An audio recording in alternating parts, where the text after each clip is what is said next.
And for question letter B natin, letter B, that is f over h of x. Again, equivalent lang to sa f of x over h of x.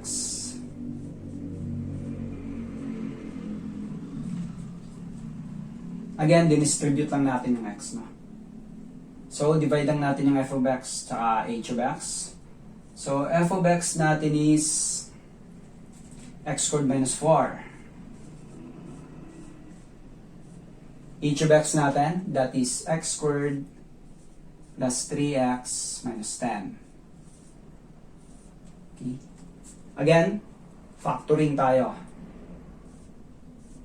So, pag binigyan kayo ng ganitong problem, no, most likely siya, meron silang common factor niyan. So, ifa-factor mo siya. Ito, na-factor na natin siya kanina, no?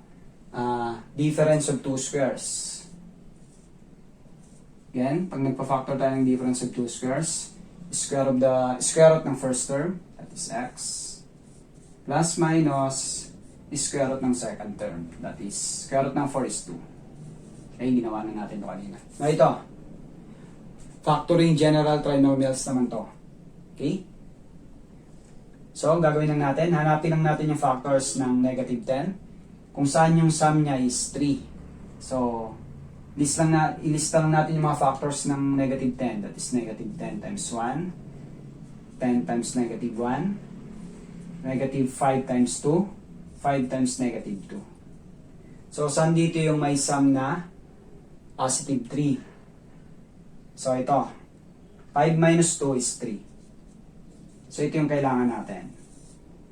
So, ang factor niya is, okay, naalala niyo, factoring general trinomials, x, positive 5, and x minus 2, kasi negative 2 siya. Okay? Then, cancel natin yung mga equal terms dyan. X minus 2, cancel na.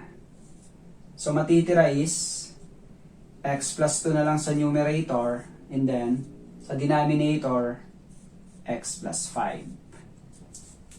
So therefore, f over h of x equals x plus 2 over x minus 5.